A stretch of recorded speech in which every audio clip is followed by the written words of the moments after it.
perhaps people who had served as CIA analysts, as helicopter pilots. It was that key constituency in her caucus which persuaded her that this was the moment to go ahead and have an impeachment investigation. And there is the House Speaker, Nancy Pelosi herself, and she is flanked by the 7 impeachment managers that she has appointed to prosecute the trial against President Trump in the Senate. And let us just listen in to Nancy Pelosi. My colleagues.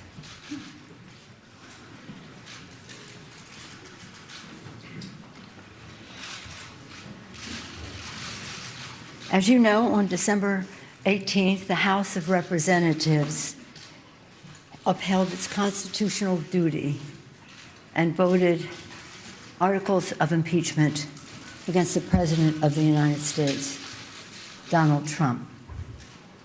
He said in the course of the debate that he did not uphold his oath of office to protect, preserve, and defend the Constitution of the United States. The President takes a special oath, a little different from the congressional oath. In fact, he takes an oath that was taken by President George Washington, the patriarch of our country. In front of whose picture we stand here. So sad, so tragic for our country that the actions taken by the President to undermine our national security, to violate his oath of office, and to jeopardize the security of our elections, the integrity of our elections, has taken us to this place. So today, we will make history.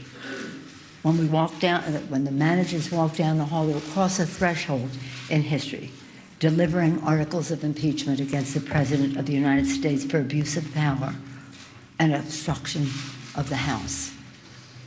As we make that history, we will be making progress for the American people, progress in support of our Constitution, progress in honor of the sacrifice and the vision of our founders, progress in honor of the sacrifice of our men and women in uniform, and progress for the future of our children.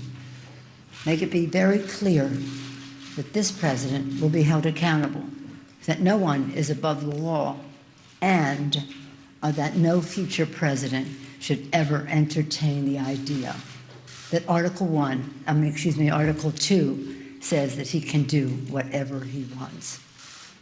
And so with that, I will sign the resolution transmitting the articles of impeachment to the Senate, which will be delivered by our managers, of whom I'm very proud. When they bring this over, we'll set in motion a process on the Senate side. Probably tomorrow. I don't know their schedule, but it may be as soon as tomorrow. The senators will take an oath of office. They will take a special oath of office to do impartial judges and do impartial justice according to the Constitution and the laws. Let's hope that they uphold that oath that they take tomorrow. And so now I'm very honored to be here with our 6 chairmen who worked so hard to help us uphold the Constitution with their legislating, their investigating, their litigating. You know, the chairman of the Judiciary Committee is part of the managers, Jerry Nather, Mr. Schiff, the distinguished chairman of the Intelligence Committee, House Select Committee on Intelligence, Congresswoman Maxine Waters, the chair of the Financial Services Committee, Congresswoman Carolyn Maloney, Madam Chair of the Oversight Committee, Congressman, Mr. Chairman Elliot Engel of the Foreign Affairs Committee, and Richie Neal, Chairman of the Ways and Means Committee. We thank them for all of their difficult work, and we honor our darling Elijah Cummings, who said, when one day we were dancing with the angels, what would we say about what we did at this difficult time in our country's history? And then I'm very proud that Mr. Nadler and Mr. Schiff are part of our managers, but I want to acknowledge our other managers who are with us, a freshman member, but I shouldn't say freshman. These because they've been here 1 year, accomplished great things. Congressman Jason Crow of Colorado. Where are we? Congresswoman Val Demings of the state of Florida. Congresswoman Garcia of Texas. Were we all here? Where's Hakeem? Hakeem is our distinguished chair of our caucus. Hakeem Jeffries of New York. Is that everybody? And Zoe Lofgren. This is Zoe's third impeachment. She was for the Nixon impeachment, she was a staffer for a Judiciary Committee member, Don Edwards of California. She was a member of the Judiciary Committee during the Clinton impeachment, and in her own right, a member of the Judiciary Committee, and now a member of the Judiciary, chair of House Administration, which oversees elections, important to all of this, and a manager. So with that, I thank them all for their leadership and their service, and I'm now going to proceed to sign the articles.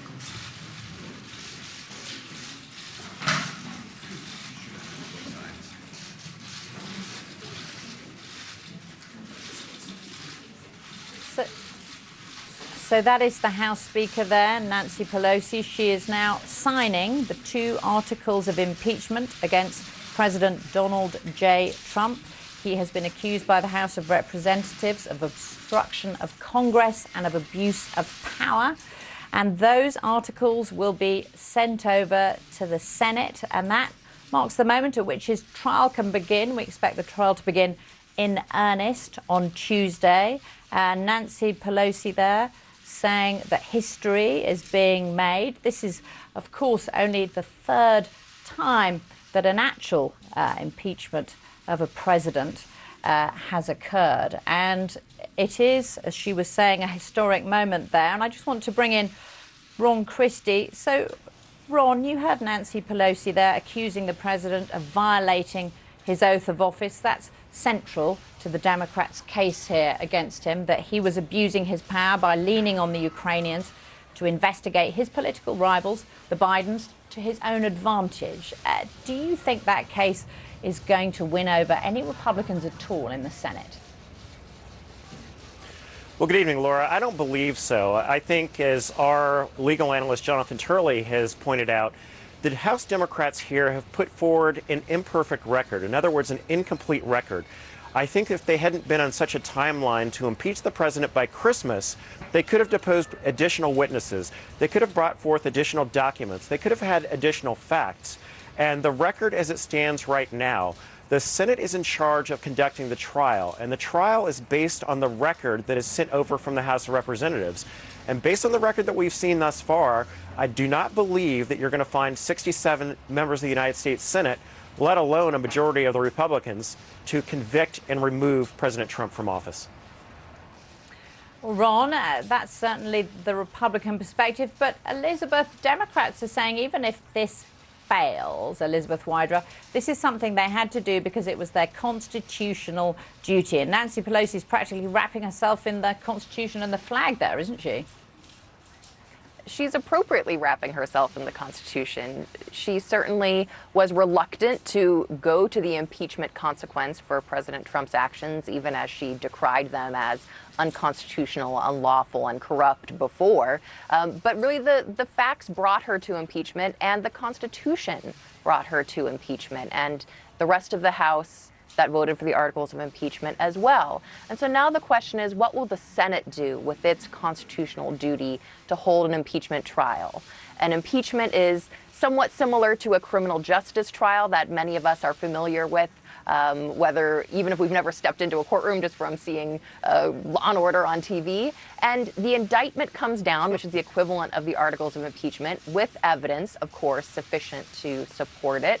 But then, of course, there are additional witnesses, evidence that can be brought forth in the trial. And so certainly the House managers are going to be pushing for that. And I think there are some Republicans who will be pushing for that as well, because they want a fair trial. And we have these House managers, these prosecutors, whose diversity equals their excellence. Diversity and excellence go hand in hand here with the managers, as it does in every other aspect of life. And I think they're going to make a very powerful case based on what we've seen already through the House impeachment inquiry, but also what we've seen just recently come out. Hopefully the president will not block documents and witnesses in the Senate proceeding. Obviously, the House considered his obstruction to be of such a degree that they made it into its own article of impeachment based on his refusal to cooperate during the House impeachment inquiry. But the Senate is a whole new ballgame. We have Chief Justice Roberts presiding. He's going to want the impeachment trial to look like a fair and robust proceeding. And the American people want that as well. So the Constitution now puts it in the Senate's court, and we'll see what they do. We certainly will. Elizabeth Wydra and Ron Christie, thank you. Do stay with us. And just a reminder, we're looking here at live pictures in the Rayburn Room on Capitol Hill. That's the House Speaker Nancy Pelosi there. She has just signed the articles of impeachment against President Donald J. Trump. The next thing that will happen is that there will be a procession. You can see there Capitol Hill. The House impeachment managers and Nancy Pelosi will process with the articles of impeachment, and they will send them over to the Senate. And that is when the official marking of the moment that the trial of the president moves forward begins. We want to welcome our PBS viewers here in the United States to this special edition of World News America. You're watching ongoing coverage of the formalization of the articles of impeachment against President Donald J. Trump. Nancy Pelosi has just signed the articles themselves in the Rayburn Room of the Capitol. It is a pivotal step in what is just the third impeachment of a US president in history. And you can see there those live pictures. This is going to be quite a dramatic moment as the articles themselves go through the Capitol Rotunda from the House side to the Senate side. So for more on the day's events, I am joined now by Elizabeth Wydra, a legal expert who's president of the Constitutional Accountability Center, and Ron Christie, former advisor to George W. Bush, who joins us from Capitol Hill, where it's all happening tonight. So, Ron, how pivotal a moment is this in the turbulent Trump presidency? Well, good evening to you, Laura. I think this is a very historic moment. Whether you agree with what Nancy Pelosi and the House Democrats have done to impeach the President of the United States, this is the only third president in our history. If you go back to Andrew Johnson in 1868, if you go back to Bill Clinton in 1998, and now Donald J. Trump here in 2020, it's a very momentous event in his presidency. For me, I'm now looking, we are 200 and some odd days to an American election. What would the president be able to do to cement his legislative record heading into the November election? Will he be able to work with Chuck Schumer, the Senate Minority Leader, and will he be able to work with Nancy Pelosi, the House Speaker of the House, or is America stuck in cement between now and November due to this impeachment? Indeed so. And Elizabeth Wydra, the trial in the Senate will be about whether the president obstructed Congress and abused his power. Is this what the founding fathers had in mind when they designed impeachment?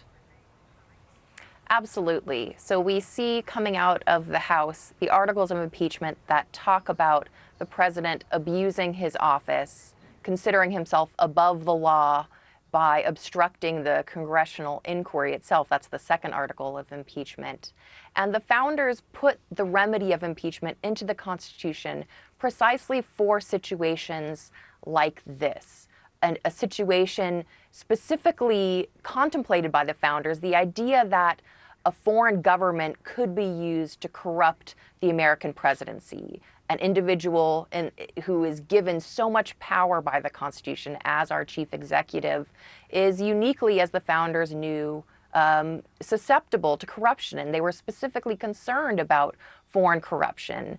And they put impeachment in the Constitution knowing that, obviously, we elect our presidents democratically here in the United States, but they knew that there must be a time, if circumstances warrant, where the Congress takes into its own hands whether or not someone should be removed for high crimes and misdemeanors, as the Constitution says, particularly because, as the founders knew, a president could try to manipulate the democratic process in such a way that impeachment was the best remedy instead of just the ballot box, which is what we normally use. Absolutely, Elizabeth. And now we see the House impeachment managers. There's Adam Schiff, Chair of House Intelligence, Jerry Nadler, Chair of House Judiciary. They are walking the articles of impeachment from the House side of the Capitol through the Capitol Rotunda across to the Senate side. So this is the formal moment when the People's House, they have charged President Trump with obstruction of Congress and of abuse of power. And this is the moment at which the House impeachment managers are carrying those charges across to the United States Senate, which is where the formal trial of the president will begin. So this is a moment of pomp. It's a moment of pageantry. It's a moment that's been choreographed for high drama. And then they are going past a statue of George Washington, the first President of the United States. It's highly symbolic, but it also shows the moment at which the House hands over this process to the United States Senate. They're walking towards the Capitol Rotunda. And then, of course, on the other side of that rotunda, it's symbolic because it divides the House of Representatives, the People's House, from the United States Senate, which is supposed to be the more considered, the more deliberative body. And in fact, in the Senate, that is where the senators will all be sworn in for this trial of President Donald J. Trump. The trial will be presided over by the Chief Justice himself, John Roberts, and they will have to take an oath to administer impartial justice. So this is a solemn moment, albeit a highly partisan and divisive one. And the House managers are going to actually hand these articles to the Secretary of the United States Senate, who works with Mitch McConnell, who is the Senate Majority Leader. So it's a formal moment, but also a very dramatic and symbolic one. I just want to bring in Ron Christie again. Ron, President Trump has been saying to friends that he doesn't want the stain of impeachment on him. Well, he has it now. But is it something he can get out from under, do you think? I think he can. It gives me chills, not just because of the weather here on Capitol Hill this evening, but it gives me chills to see these images once again. I was a counsel for a United States member of Congress back in 1998. The last time that we had articles of impeachment walked through the rotunda and sent over to the Senate. President Bill Clinton was very defiant in how the House attempted to remove him from office decades ago. And I believe the American people looked at this and said, the House Republicans overreached, and he left office with a very high level of approval. So the real question for President Trump will be, is how can President Trump try to convince the American people, using social media, using his rallies, and using his powers of persuasion to say, I shouldn't have been impeached, and I still am an honorable and decent president. Ron Christie, thank you. And we're looking at live pictures here of the United States Senate. Let's just listen in. The House has passed H-Res 798, a resolution appointing and authorizing managers for the impeachment trial of Donald John Trump, President of the United States. The message will be received.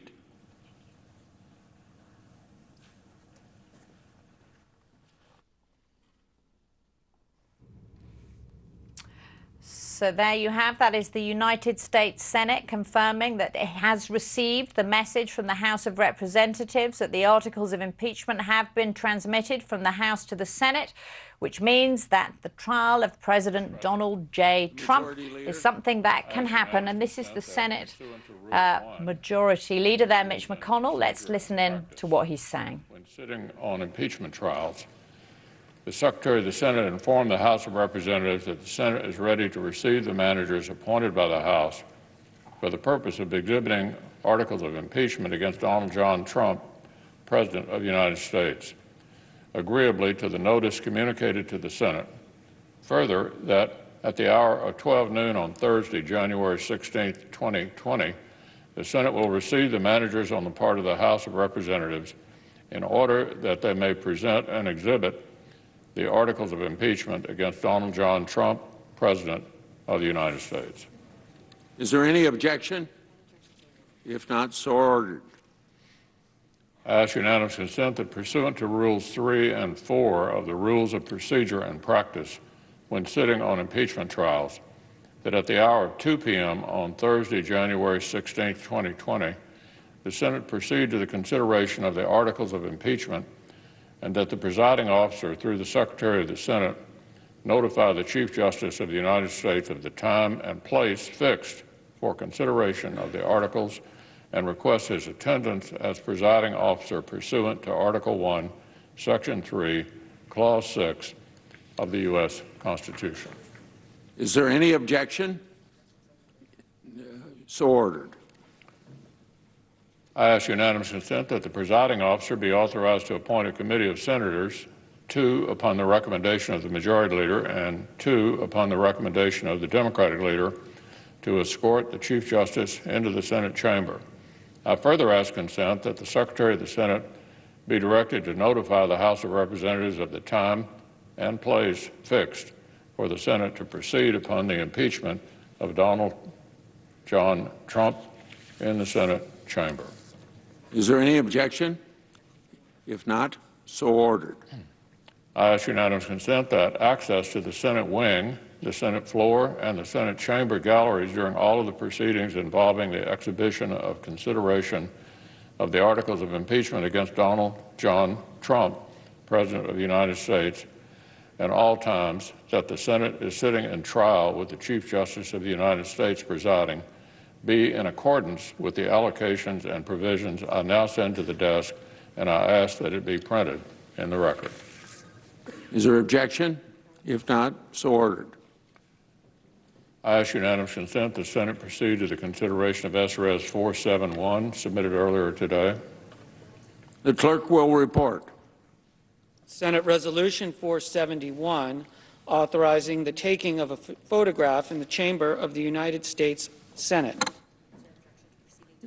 Is there objection to proceeding to the consideration? Without objection, then the Senate will proceed. I ask unanimous consent the resolution be agreed to and the motion to reconsider be considered made and laid upon the table with no intervening action or debate. Without objection, So we're ordered. looking at the United States Senate. We're looking at Senator Chuck Grassley and the Senate Majority Leader Mitch McConnell. What's just happened is that the articles of impeachment have been sent from the House of Representatives to the Senate. That means that the trial of President Trump can begin, and we've just been hearing the Senate Majority Leader talking about how it's going to be the United States Supreme Justice John Roberts, that he's going to preside over that trial. He will have to preside over all of the senators being sworn in. But this is a dramatic and historic moment because the articles of impeachment against President Donald J. Trump have been transmitted from the House of Representatives to the Senate. Elizabeth, do you think the Senate is going to feel its responsibility to have a deliberative trial that is rather different from the partisan atmosphere in the House? Certainly, as evidenced by what we've just heard, this is a historic, solemn moment. And I certainly hope that the senators feel the weight of that constitutional responsibility. For only the 3rd time in American history, a president has been impeached. And now, according to the Constitution, the Senate has the responsibility for a trial to see whether he should be removed from office based on those articles of impeachment. This is certainly a very solemn duty, and while President Trump, no matter what happens in the Senate, will always be noted in history as someone who has been impeached, I think the way that history views if he is acquitted, which a lot of observers think he will be, I don't know that that's necessarily a foregone conclusion, especially if we have a robust trial. But a lot of that will depend on the contours of the trial as we go forward in the Senate. President Clinton's impeachment trial in the Senate had witnesses under oath. There was evidence presented, and I think the question will be whether or not we have that same kind of fair trial in the Senate, and whether or not the evidence and witnesses that the House managers are going to ask for in the Senate are allowed to be heard. Certainly the American people want a fair trial. I think Chief Justice Roberts, who is going to be in the difficult position of trying to bring solemnity and order and constitutional gravitas to what could be a partisan political circus in the Senate, is going to want a fair trial as well. And so we'll really see how Mitch McConnell deals with his majority of Republicans in coming to that conclusion or not. It's going to be a difficult position, I think, for the Chief Justice as he presides over this trial if there is an attempt to try to short circuit the impeachment trial process. We have gotten indications that there aren't enough Republicans just to dismiss the case outright, and I think that's certainly good as a matter of constitutional procedure and precedent. But what goes on from there is something that remains to be seen, and the American people will be watching, and the eyes of history are upon the senators. They certainly are. Elizabeth Wydra, thank you so much for joining us. So just a reminder of our breaking news here out of Washington, D.C. tonight. The articles of impeachment have been transmitted from the House of Representatives to the Senate. The Senate Majority Leader, Mitch McConnell, has said that the trial of President Donald J. Trump for obstruction of Congress and abuse of power will begin in earnest on Tuesday. I'd like to bring in now Ron Christie, a White House insider and formerly advisor to President George W. Bush. And Ron, we're looking at pictures now of those impeachment managers having delivered those articles of impeachment to the Senate. They're returning now to the House side. Ron, with your knowledge of the Senate, do you sense any anxiety in Senate Republican ranks about what the trial could produce? You know, Laura, that's a very excellent question. And the reason that's such an astute question is because you never know, as a lawyer, I can tell you, once you go to trial, you never know what the outcome's going to be. You never know how the jury pool is going to act as they hear the facts and evidence before them. So now you have a situation where you have 100 members of the United States Senate who are sitting as a jury. And my shoulder to my left, the United States Supreme Court, where you will have the Chief Justice come over and preside over this trial. It all depends on what the House managers bring to the table. Can they convince enough Republicans that perhaps there is evidence, perhaps there are facts that should indicate that perhaps additional witnesses should be called, additional documentation should be produced, that would give them pause to think maybe we shouldn't just lock, stop, say that we're not going to vote to impeach the president or convict the president. Maybe we need to hear more facts. So, yes, I do believe there is a good deal of anxiety, if I were a member of the United States Senate tonight, of what this trial and what facts might unfold in the days to come. And they're coming very, very quickly. Ron Christie, thank you. And just a reminder of where we are tonight. What's happened here in Washington is the articles of impeachment against President Trump have been transmitted from the House of Representatives to the Senate, and the trial of President Trump will begin in earnest next Tuesday. I'd like to thank Ron Christie and Elizabeth Wydra, our experts who have talked us through this historic moment. Thank you so much for being with us, and we'll hear plenty more from you, I hope, as the Senate trial of the president unfolds.